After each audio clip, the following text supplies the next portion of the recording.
Dopamine swipe, dopamine swipe. Followers, likes, double tap.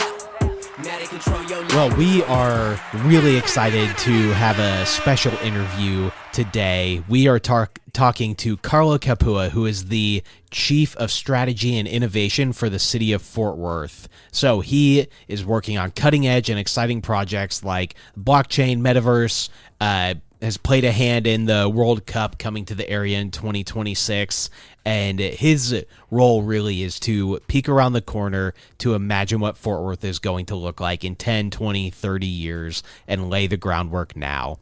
He was the co-founder of Z's Cafe, which is a social enterprise based in Fort Worth, and in 2017 the company won Fort Worth Small Business of the Year, and he co-owned it with his mom, and so also Woman-Owned Business of the Year. He is also the co-owner of the business venture Locavore, which provides commercial kitchen access, venue space, and other cost-cutting measures to local food entrepreneurs. A lot of your favorite places in the city have spent a lot of time in Locavore. I wish we would have had time to ask him questions about fast kitchens or that new wave, because he was ahead of his time on doing that work. Yeah. You know? Ghost Kitchens, it's called, right? Ghost Kitchens, yeah. In 2000, graduated from TCU. He is born and raised in Fort Worth. After graduation, he's lived abroad, which we'll hear more about, and has been working on his master's from Harvard in international relations. So we're super excited to hear everything that he is bringing to the table for the city and to talk about all the exciting things happening in innovation and strategy here. My Fort Worth story is I'm a boomeranger. I was born and raised here in Fort Worth. I went to St. Andrew's Catholic School. And then, after 8 years of uniforms where it's a white shirt and navy blue pants and a red sweater, I found myself getting ready for my freshman year in high school at Western Hills High School, not knowing how to dress or not having anything to wear. And you could ask my wife, she still thinks I don't know how to dress and I don't have anything to wear. But going to public high school really, that opened up my eyes to a whole new world of people and colors and religions and languages I'd never experienced. And it sort of unlocked this burning interest in international affairs, global affairs, took me to TCU, where I studied business and minored in Japanese of all things. And I'll never forget when I was crossing the stage at my college graduation, my Japanese professor said, "Carlo, you can continue to study Japanese here in Fort Worth, or you can go to Japan and study." And so that's what I did. After TCU, I went to Japan and I stayed for 1 year, and 1 year turned into 2 years, turned into 3, turned into 4 years, got itchy feet, ended up going to Mexico and stayed there for 3 years, where I taught English in both countries, and then came back here, started a couple businesses with my family. When COVID hit, closed those businesses, and then decided I really wanted to serve my city that's always been so good to me. So here I am on the 817 podcast, excited to be with you guys, and thank you for having me as your guest today. Yeah, after all of that traveling, international living, what was it about Fort Worth that made you want to come back and now made you want to work for the city? Well, really, honestly, it was Tex-Mex. I miss my family. And it's funny when you're staying somewhere for more than 3 months, you're living there, right? It's after 3 months. So I was living abroad for almost 8 years total. And I just missed home. I felt like my roots were home. Living abroad was incredible, and I wouldn't change it for anything. But I missed my family. I miss my culture. I miss the things that make me so proud to be a Fort Worthian and a Texan. And, you can make Fort Worth, you can make your hometown your home base, but continue to travel and to do things internationally. And that's what I've chosen to do, to keep that bucket full and to keep checking those things off my list on ways to bring the world to Fort Worth. And that's one of my goals with this new role as Chief of Strategy and Innovation, is how do we formalize this and create a true Office of Global Affairs, which we're one of the largest cities in the country that doesn't have one yet, but we're working on it. Got it. And can you kind of hit what was one of the first things you felt was different when you decided to come back after 8 years? Like, wow, this like, did you feel that Fort Worth was bigger? Did you see things change, or was it still relatively the same as you left it? Oh man, it was so different. When I came back after 8 years, they have people experience what they call reverse culture shock. When you come back home and it's kind of weirdly familiar, but you're just not used to it. Mm. Like when I was in a medium-sized town, both in Japan and Mexico, but there weren't many Americans. There weren't many people that looked like me. So every time I'd go to the mall or go somewhere and I saw a white person that looked like, I'm like, oh, do I know that person? I mean, it's a city of 1 million people. I'm like, oh, do I know that person? So I found myself it sounds so stupid now. When I came home and I go to Hewlin Mall, I'd be looking at every single face because I'm like, do I know that person? Do I know that person? But because you just fall into most of the foreigners that live in your city, even if it's a city of 1 million people. I think the roads are huge here compared to most other places in the world. Cars are massive. Food portions are incredibly big, and things are so much sweeter and saltier here, food in general. And we just don't, I could go on. We don't walk, we don't exercise as much. The diet is not nearly as good. I think the commitment to family, in Japan and Mexico especially, family is so important. And when people get old here in the US, and I think we're the only country in the world that does this, when you get old in the US, we tend to ship people off to nursing homes and retirement homes. And in Japan and Mexico, and in probably every other country in the world, the elderly, they come and live with their kids and their grandkids. That's something that we just take that for granted. But to answer your question, the biggest mental shift I had coming back was I don't look at the news the same. If I hear there's a tsunami in Japan or an earthquake, before I went to Japan, I might think, those poor Japanese people, and then I keep changing the channels. But now it's my host family, the Yuza family, are they okay? I need to check on them. Yeah. Or if I hear something happen, there's a drug cartel, something happened in Mexico, I check to see where in Mexico and who do I know in those cities, and do I need to call them or message them on Facebook? So it really makes the world a lot smaller, but you see the world through a different lens, especially the news, and especially when not so great things happen in the world. You want to make sure that your friends, the people that you care for and that you love, are okay, and they do the same to me. Yeah. If they hear there's let's say a shooting, it could be in New York City, but Japan's a small country, and the scale of the U.S. is so big that if there's something that happens anywhere, they check on me to make sure. Yeah. And I'm like, I love you guys. Thank you. The U.S. is a big country, and they're 3,000 miles away, but it's just that sense of common humanity that you may share with somebody that may not have the same skin color or speak the same language or even live in the same part of the world, but you can still love one another as brothers and sisters and family. I love that. So talking about your position, Chief of Strategy and Innovation, can you talk about what your role is, and then even did that exist before you were hired into that position, or what did that department look like before versus what are some of the goals for it now? Sure. I came in to the city about 12 months ago, supporting the mayor and the mayor's staff as the deputy chief of staff. And so as I started to get involved in different projects, I got involved in more and more projects, and I think that the city leadership realized that it's an opportunity for us to. We've been playing catch up in the city for the past 30 years. So when I was in high school in 1994, the city of Fort Worth was about 460,000 people. And today it's double. We're about 930,000. I mean, double. We're the only city of our size to double in the last 28 years. And we've been the fastest growing city for probably most of the last 10.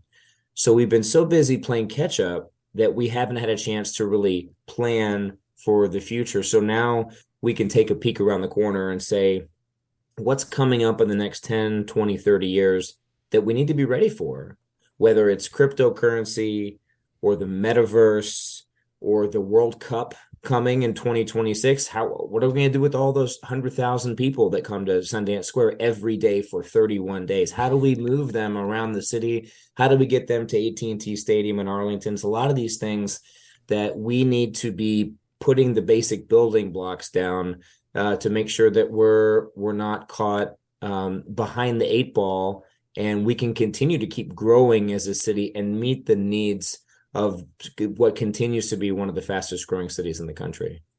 Yeah. And so to answer your question, yeah, the position didn't exist. The chief of innovation officer, a lot of cities, most large cities have an innovation officer to work on, you may have heard the term smart cities. It's a city that uses data and technology, typically in an urban environment, to just be more effective with what they do, whether it's smart traffic lights that can sense when there's a pedestrian crossing or when there's traffic waiting, that can, and one day we'll be able to communicate with your car to say, hey, I'm about to turn red, you better slow down. Or, hey, there's somebody crossing the street, you better take a look. They're smart trash cans, so you don't have people emptying a trash can that's already empty, or you don't have, trash cans that are overflowing. You've seen those in downtowns and cities. It's just overflowing with trash. And why can't the trash can tell me that it's time to come be dumped? So there's a lot happening around the world in terms of smart city technology that we can do. And we have some folks working on that in the city, but now by formalizing it, this city is saying we are committing ourselves to being a forward-thinking, tech-friendly, and innovative city, and we're going to back it up and have somebody that's leading the charge on that. Yeah. I guess let's talk about like one of the funner one, like the more fun pieces. The World Cup. I know you kind of were a part of that kind of conversation and how that was going to look. What can you give us on the sense of, we have that going on? I know Jerry World is looking for a facelift, preparing for the World Cup. Where can you tell us, how that all happened, but then also like what's kind of next for that as we get ready for 2026? Here are some really incredible things about the World Cup that most people don't know. So in 2002, it was hosted by two countries, by Japan and Korea. And it really rarely happens that it's shared. So in 2026, the World Cup will be hosted by the Americas, by the continent of America, by Canada, the US, and Mexico. There will be 64 teams that come for the first time. Typically, it's like 46. It's less than that. So there'll be more teams. It'll be the very first World Cup where no stadiums have to be built, which is a big thing, because we saw what's happened in Qatar. A lot of things that have happened in Qatar. That you've probably been keeping up with. So there are 64 teams. In the US, there are 11 host cities. In Mexico, there are 3 cities. In Canada, there are 2. So each city will get probably 6 games or so. Now, here's the most incredible part. When we talk about economic impact of a sporting event, everybody compares something to the Super Bowl. It has half the impact of the Super Bowl. Well, every World Cup game, every game will have the economic impact of one Super Bowl. Every one. And the World Cup final, the final match, will have the economic impact of 2 Super Bowls. That is huge. And Dallas is the host city, officially the host city. But Fort Worth, we're the 4th largest metropolitan market in the country, soon to be the 3rd. We'll pass Chicago in about the next 7 years. So it makes sense. You've got Arlington right in the middle, where AT&T Stadium will host our 6 games, regardless of if it's the opening match of the final or semis or whatever. You're going to have a ton of people coming. World Cup fans are crazy. Soccer fans they're not just going to come buy tickets to one game and come and fly in and then fly out. You'll have potentially 100,000 people in Sundance Square every day for 30 days. Imagine a Main Street Arts Festival every day for a month. So what we're working with the host city of Dallas to say, hey, how about we split the Fan Fest? Dallas has a Fan Fest there. Fort Worth has a Fan Fest there. We'll have plenty of hotel rooms, restaurants, space. But can you imagine in Sundance Square having a huge jumbo screen and just people? I mean, you see it on TV, but rarely do you live it. So the goal is to have, a ton of people in spending money, staying at hotels, staying at short-term rentals, whatever that conversation is going to look like in 4 years. Which that didn't hit city council. That didn't make it this time around, correct? I think they met at work session and talked about it last week. Nothing major has changed. But short-term rentals are here to stay in one way or the other. People Yeah. will either do it legally or they'll do it illegally. Yeah. It's not going to go away. Especially during the World Cup. Yeah. Oh, especially during the World Cup. I mean, Yeah. we want to. I might become an Uber driver during the World Cup. Yeah. You and everybody else. Yeah. So that's World Cup 2026. It'll be in the summer, and we hope. And so to prep for the World Cup, we're looking at how do we move people back and forth. When you look at these large, Super Bowl, NBA All-Star Game, World Cup, a lot of bad follows it. You see a lot of human trafficking that comes along with that. So how can we put things into place to get ahead of things and work with FIFA and the host city of Dallas to make that happen? Yeah, that's awesome. I mean, I think like we have had the like small light rail expansion in Fort Worth recently. Like there's talks about more going down to the Southside Hospital district area, buses.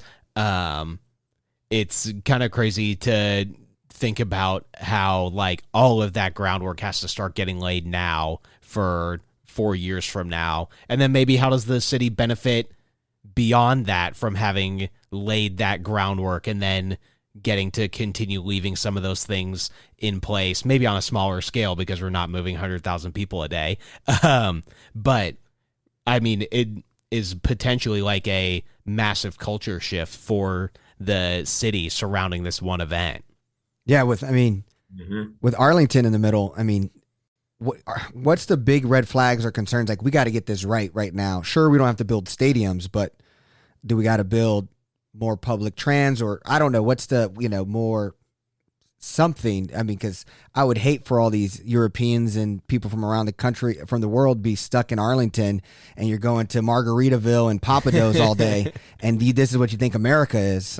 So, like, what's kind of your take on how do we give them a really inclusive and true experience of DFW? Oh, sure. Well, Mayor Parker always says for visitors, we're gonna roll out the red carpet and cut the red tape. And I love that. I think that captures that welcoming cowboy spirit that we have in Fort Worth. And really my biggest concern is mobility. How do we get people back and forth? There was an article that came out today about, the bullet train that they're looking, the high-speed rail between Dallas and Houston. And then there's maybe a link between Fort Worth and Dallas, or Fort Worth and Laredo they're considering as well.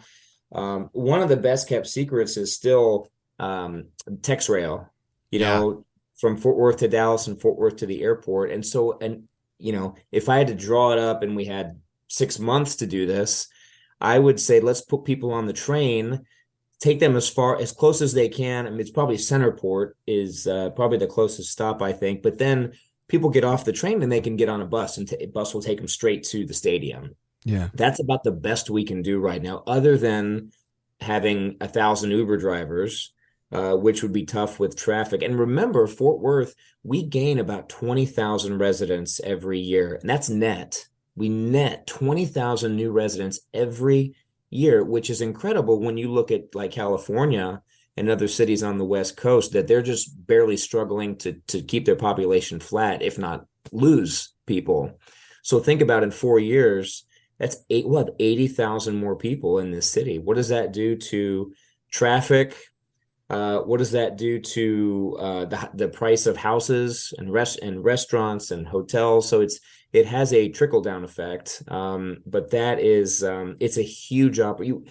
I don't know if y'all are probably too young to remember the World Cup in '94 when it came to the U.S., but I was at one of the games in the Cotton Bowl in Dallas. I'll never forget it. It was amazing, and it changed the landscape of soccer for our country. And I think this is a chance to really ride that wave. And at the city, we're looking at how can we build more soccer fields, equitably around, not just in one district, but in at least half of the districts in the city, to get more kids active and playing soccer and really ride that wave that's coming. Yeah. I would love to know, what are other things that you're really excited about for 2023? I know we got that in 2026. What are some projects going on that you're like, man, we can implement next year and be successful? Well, we had a group from the city that went to the largest smart city innovation technology conference in the world. It's in Barcelona, Spain every year. And I gotta tell you, the US is woefully behind when it Mhm. comes to smart city technology. I mean, we were right across from the country of Estonia, which most people just remember from the movie Encino Man, don't think it's a real country. They are one of the most high tech per capita. They have some of Hmm. the most unicorns, I think, outside of Israel than any other country in the world. The stuff they have this autonomous little car. It's about half the size of a car that will deliver will like drive down the street or down a sidewalk and come up and knock on your door and bring you your groceries. Yeah, They're Oh doing yeah, that. isn't that? they're coming here. Yeah, they're building a facility here. They're building a testing site here. Claiborne. Yeah, Yeah. Claiborne. Yeah, They're up yeah. in Alliance. But that stuff is real. If you've seen the drone technology also up in Alliance that CVS has partnered with with the Wing drone delivery, where they're actually, you can go on your app and order your prescription or whatever, and a drone will come and drop it down in your backyard. That's happening Yeah. in DFW right now. So I'm really excited to see that Fort Worth and DFW will be a test market for that. I also think that metaverse is coming, and I think that will redefine how we interact with each other and how we all live, work, and play. Um, I think in 10 or 20 years, we'll all be wearing these augmented reality glasses that look like mine. Right now, they're big, ugly headsets, but I Hmm. think technology will get. Remember the Google glasses that Yep. didn't Hmm. really take off, what, 10 years ago? I think we'll have those augmented reality glasses and where we can just be working from home and see each other as a hologram and get together like the three of us are right now around a table and work or play a virtual ping pong game. Um, I think we can have a digital twin of the Fort Worth City Hall in the metaverse, where if somebody let's say a single mom with two kids has a question about her water bill. She doesn't have a car. She can't navigate the bus stop because she's got kids at home. She hasn't never been to City Hall. But I think in 20 years, glasses will be cheap enough where anybody can just put on a pair, have a virtual meeting with somebody in the virtual water department, have her questions answered without ever having to leave her home. So from an equity standpoint, I think there's a lot of merit to that, and that's something we're looking at. Also, those are some things I'm really excited about. Yeah. One of the things we're really excited about, which we can still be really excited about. I'm curious how you've responded and the city responded to crypto and the whole Bitcoin mining. Obviously, that's in a different place today because of the SBF stuff. But like, how do you guys currently navigate the language around that, and what is your vision or the mayor's vision on that project? I mean, I hear some people say, "Oh, it was just a test," and they make it lighthearted, but then I feel like there's other people in the city who wants to double down. So I'd be curious to get a full view from you. Yeah, so just to the brief overview to remind people who may be listening is the city of Fort Worth became the very first city in the country to mine Bitcoin as a city government and one of the first in the world. Now, why is that? Why does that matter? The media, there is great value on being the very first to do something. And we knew that. And that's exactly why we did it, to jump on it. People think we were investing or putting money into Bitcoin. We did not invest anything. This pilot program cost us nothing. We got one Bitcoin mining machine. We got donated. We plugged it in, and the amount of Bitcoin we're mining is offsetting the electricity costs. So the program is not costing us anything. And what we got from being the first to do that is we got 753 million media impressions around the world because of that. And we're getting calls from other companies who are high tech saying, hey, we're a high tech company. We know you're a high tech friendly city. How about we relocate to Fort Worth? So the common misconception is that if the price of Bitcoin is struggling, then the city is dumb for doing it. It was not about investing in Bitcoin. The Bitcoin story gets people to our front porch to know, number one, Fort Worth exists. Number two, where it is. And number three, why people should come here instead of California or Austin, because land is cheap. There's no state income tax. It's easy to get around. We're growing. We have a young city council. So I think for anybody watching or listening, it's not about investing in Bitcoin. That just gets them to the front porch. And I mean, it's been incredibly successful. I've spoken probably at 20 different conferences or summits, and talking about Bitcoin opens up a path to talk about, hey, by the way, Fort Worth is also the National Juneteenth Museum future home.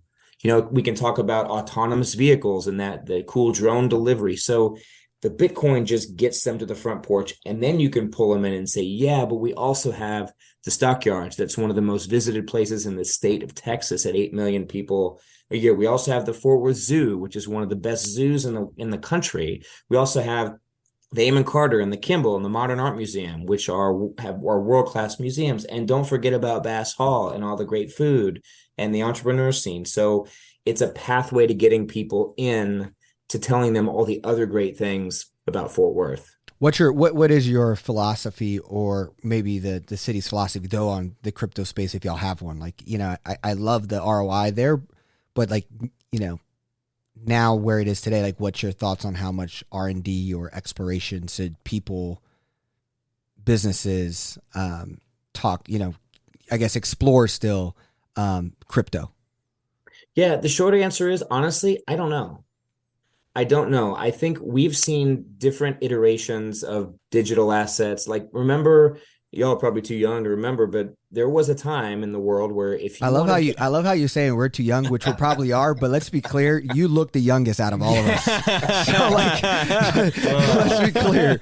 You, I don't know if you got the Benjamin Button, I don't know what you got, but you look the youngest out of all of us. So, but keep going. Well, the camera adds 20 pounds. Do you remember when you wanted cash, you had to get in your car and drive to the bank and go see a bank teller? Maybe when you were young. Like when I was a little kid, I remember that. And then what was invented where you could get cash pretty much anytime? The ATM. I think in 1969 that was invented. So you didn't have to go to the bank. And then what was invented in the mid 90s where you could do transactions from your computer? Online banking. And then you had 1999, you had PayPal. Now we got Venmo and Apple Pay. And so I think crypto and blockchain even more, because blockchain's a little more proven technology. I think that's the next iteration. I don't know exactly where it'll land. I don't know if Bitcoin, honestly, is a passing fad or really has staying power. I think we'll know in the next 5 years when the next halving schedule happens. I think in 2024, 24, I think it's 24. So I honestly don't know, but we're watching. If you look at cities like, well, really Miami, they went all in on crypto. They actually issued a Miami coin where you could pay different things. You can get paid in Miami coin, and a lot of employees did it. And then the price went down and then they'd stopped. And so there's a lot of investment. They went gangbusters, and they're getting all the conferences, and tourism is just off the charts there. Yeah. But I don't know if I don't know how long that'll last. It's really risky.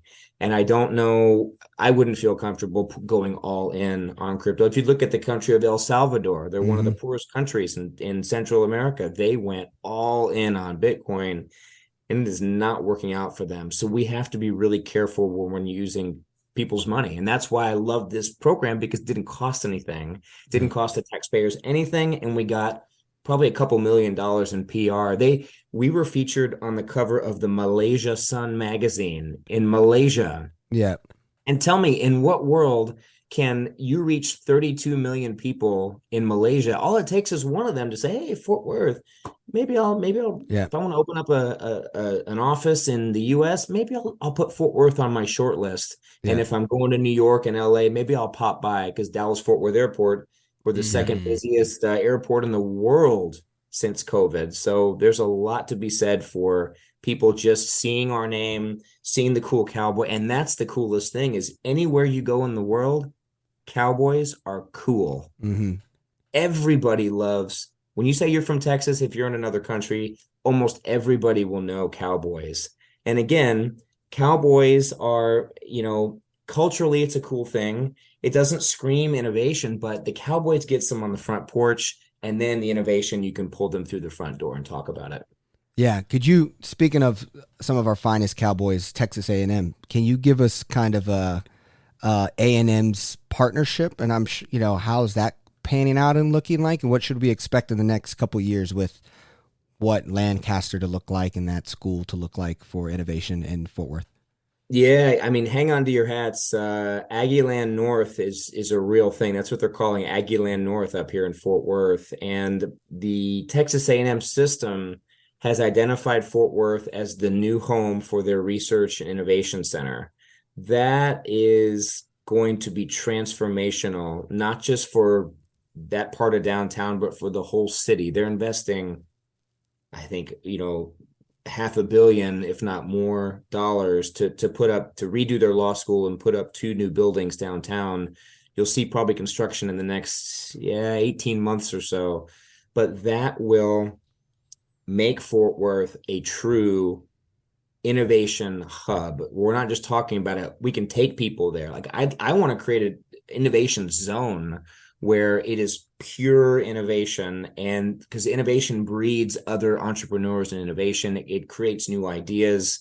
A&M wants to do this idea of tech transfer, which is essentially, so in universities, you've got really smart people, professors doing research. You hear, this university does a lot of research. Well, a lot of those professors are patenting things and inventing things.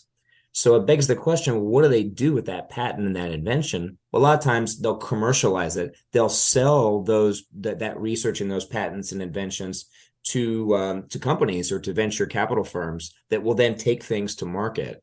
And that's a big deal with A&M right now, and they've identified Fort Worth as being the place to do it. So get ready, because that's going to really put Fort Worth on the map for all the other innovation things that we're doing.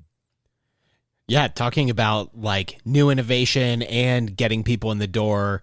Before we started recording, we were talking about the TechStars event. Can you tell us more about like what you thought of that event and what gets you excited about TechStars moving forward? We are so honored to be one of the hosts. Now, Fort Worth is a host for the TechStars program. Essentially, we look at the world, we look at the topic of physical health. And we look around the world and put a call out, say, hey, if you're in the topic of physical health and you have a company, we will host you in Fort Worth. You can move here for 3 months. We'll cover a lot of the costs, and you will do nothing but grow your business with other people, other experts for 3 months. I mean, what business owner wouldn't want to do that? So that we just finished the first cohort of TechStars folks. There were 10 companies. There were some from as far away from as Germany, Canada, and then 8 other cities in the U.S. And they were here in Fort Worth growing their business, and some pretty incredible people. And so naturally, we want them to stay in Fort Worth. So I met with them about a month ago and put the hard sell. Hey, what would it take for you to stay in Fort Worth? And you know what almost all of them said? Money. Capital. Yep. They need access to capital. So we know, okay, we need to do a better job when the next cohort of TechStars folks come in. We need to have some investors more investors lined up. The second thing that they said they needed was talent. They need people in the workforce, which is not a problem because we've got Texas Christian University. We've got soon to be Texas A&M Research Innovation Center. We've got locally UTA is still great too. I mean, UTA, Texas Wesleyan, Texas Women. So really part of what we do when we try to entice a company to relocate to Fort Worth, we tell them about these universities, Tarrant County College. So you know what? If you want, there's a company I can't mention who's looking at moving to Fort Worth, but they do a lot of coding. And so they said, we really need people who coming right out of college who know how to code, who know this, whatever Ajax or whatever a couple other coding languages. And I said, well, here, let's do this. Let me connect you with a contact at this university and this college, and we can put your coding language into their curriculum. So when they're graduating, bam, they are ready. You've got hundreds of people you could potentially hire right out of the gate to grow your business. So it's about really listening and figuring out what businesses need, because we're such a collaborative community here. such a collaborative community that we all want to help one another. And that will be the difference maker. And I guarantee you in the next 10 years, we'll see more businesses relocate here because of the talent and just because we got that cowboy culture. We want to help people out and collaborate. Yeah. I know the work that you did as an entrepreneur was very social forward. So you talk about equity, you talk about Black and brown communities, and as Fort Worth becomes, is a majority minority city. How do we look at the inclusivity of the innovation stack in Fort Worth? Right. I mean, Alliance is way up there. I mean, it's practically its own city. Alliance, Texas. Lancaster, under the other side of the bridge, it's a whole different sense of not a lot of hope, where there's a lot of hope being sold in the A&M. So I just would love to know, like, what is your lens with, I believe, Z Cafe and the work you did there? How is that helping you think about all people in Fort Worth? Sure. So for 13 years, my mom and I had a company. It was a catering company and a little restaurant. And we focused on hiring exclusively people who either had been homeless, had been incarcerated, or had HIV or AIDS or another terminal illness that really on paper, it would be almost impossible for them to find a job. And we felt that was our calling. And it's funny, when you go into a situation thinking you're going to be the teacher, more often than not, you end up being the students. So for 13 years, we hired, I think it was about 137 low-income men and women to come through our doors. And the biggest lesson was, sometimes people just need a reason to get out of the bed in the morning. People need to be needed and wanted. And there is potential in everybody. I could tell you stories. We had one girl who couldn't read or write, but she wanted to make chicken salad. Chicken salad was our specialty. She really wanted to make it, but she couldn't read the recipe. So she took the recipe home and her friend helped her. She memorized the recipe. It came in the next day. So she started memorizing the recipes. We had another girl who never passed remedial math, but she was a whiz on the cash register. So like you find different talents and different little passions for people, and you put it to work. And so I think, to your question about looking at things through an equity lens, we are fortunate to have one of the best directors of diversity and inclusion in the country, Miss Christina Brooks, who's doing great work, especially with business. You can look up CDFI Friendly and Main Street America are two great programs we've had to support entrepreneurs of color who have been, historically underutilized. The Rotary Club of Fort Worth, one of the largest and oldest and historically whitest groups in the city and in the country, they do a Minority Business of the Year award now. Fort Worth this is not your grandfather's Fort Worth. There's a lot happening with diversity, equity, and inclusion, and commitments to supporting entrepreneurs of color. And for me, it's a very personal thing. And I'm proud of what Fort Worth is doing to support women-owned businesses, veteran-owned businesses, disabled-owned businesses. You name it, in Fort Worth, it's got a program to support them. Love it. What do you read to feel informed about where the world's going, or like what book is inspiring you? Like what is kind of influencing your POV of building future forward cities? Like I guess I would love to know that as we both as entrepreneurs who started this pod during the pandemic because we had more time. We as millennials, we really talked about how you do have this like city where, Cowtown and Panther City and like this weird kind of divide. But I would just love to know, like, what are you anchoring in as you think of innovation, and what education or book is inspiring that POV?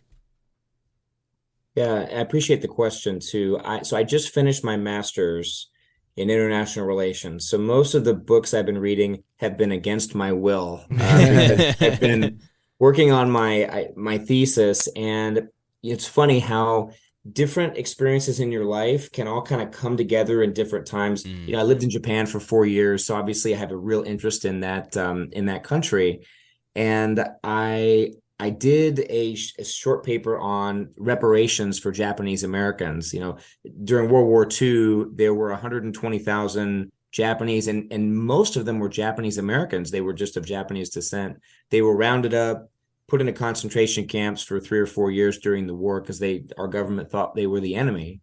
And so in the late 70s, they got reparations it was like $12,000 or $15,000 per person. It really wasn't much, considering they had their life and their livelihood and their businesses taken from them. But I thought, it's interesting that there were 120,000 Japanese that had gotten reparations, but our country really hadn't made reparations for slavery.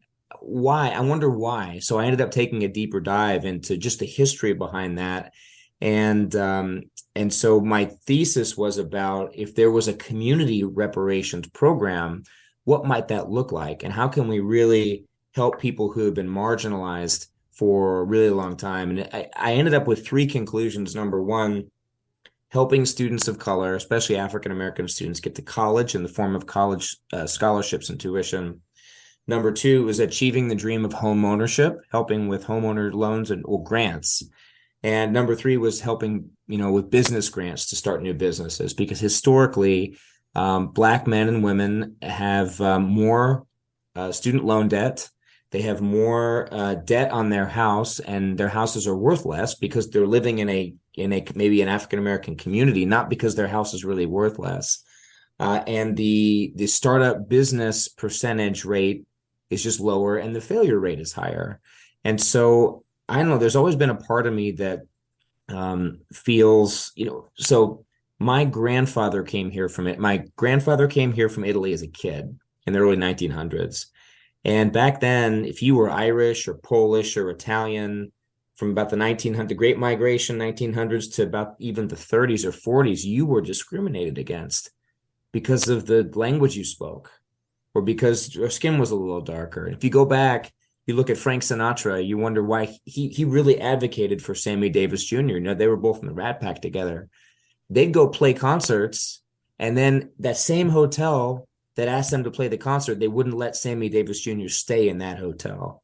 And Frank Sinatra said, "You were going to let Sammy Davis Jr. stay in this hotel, or I am never coming back, and I will tell everybody I know." And I always wondered why was that kinship with Frank Sinatra, who was Italian?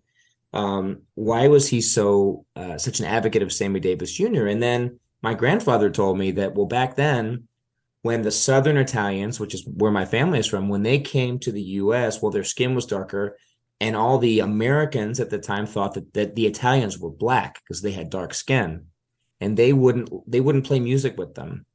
So if you go back to the 30s and 40s, you find a lot of Italian musicians and black musicians played together because they were both considered bottom of the pyramid. So that's something that continue. What if I had been born 70 years ago? Mm-hmm. I could have been born 70 years ago, and I would have gone through all that just like my grandparents went through. So there's something, I think, inherently, I think we share a common humanity, and I think it's our responsibility to make sure there's a level playing field for everyone. President Lyndon Johnson, I remember reading this, and it just was burned into my brain. He was giving a graduation speech in 1965 at Howard University, and he said something to the effect, and I'll paraphrase. He said, "You cannot take a man who for years has been shackled and chained, suddenly let him go and say, now you are free to compete with everyone else, and feel like you've really been fair." It's really not fair. It's like I train for a marathon and somebody else gets to run for 10 seconds a day, and then we're both going to run a marathon and race together. Well, it's not fair. So what can we do to make sure that we are leveling the playing field for everyone? And it goes in public policy. It goes in what we charge for helping people start businesses, home ownership, college tuition. It's all those things together. And I think that's the role of government, is to make sure that we are fair and equitable with how we support people in the community. So that's just my personal philosophy. Love it. Other people may think different, and that's okay. And that's not necessarily everybody feels that way, Yeah. but at least that's what I look Yeah. at when I look at innovation. Yeah. Last question. What or who is someone who you think is doing something really cool in the city, or something really cool that's happening in the city that may not be in the like publicity level of A&M and Techstars, but that we should know about and people should have their eyes on? I'll tell you who. So there was somebody at City Council who was honored tonight. It was General Michael Langley. He was the first, he is now the first I'm going to get this right, the first African-American general in U.S. Army history. And he graduated from Western Hills High School, just like me. Mm. His 90-year-old father was there to receive the proclamation on behalf of his family, and the NAACP is planning a huge event for him in November of 2023. He is a hometown hero, and I think that he deserves a hero's welcome when he's back here. So look for that in about a year, next November, when he's back here. Michael Langley, proud Fort Worth ISD graduate. Awesome. That's awesome. Well, Carlo, we really appreciate your time. Really excited for all the things you shared. And if there's ever more things in the future, we will always love to have you back. I think we're at Robert at like 3 times possibly. I mean, Robert's been on a couple times. So if you ever have anything going on in your space, we're always riffing about the future of Fort Worth, because like yourself, we're passionate about the decades instead of days of what we're building. Well, it was a pleasure to be on, gentlemen. Thank you for what you do in giving these types of conversations a platform. And tell Robert Stearns I am coming for him. All right, so there you have it. Our interview with the Chief Innovation Officer of the City of Fort Worth, Carlo Capua. It was an honor to have him. Hope you've learned stuff. Got excited for the new year for the City of Fort Worth. Everyone have a wonderful holiday, and we look forward to seeing you at the top of 2023. Peace. Dopamine swipe. Follow us like double tap. Now they control your life, control your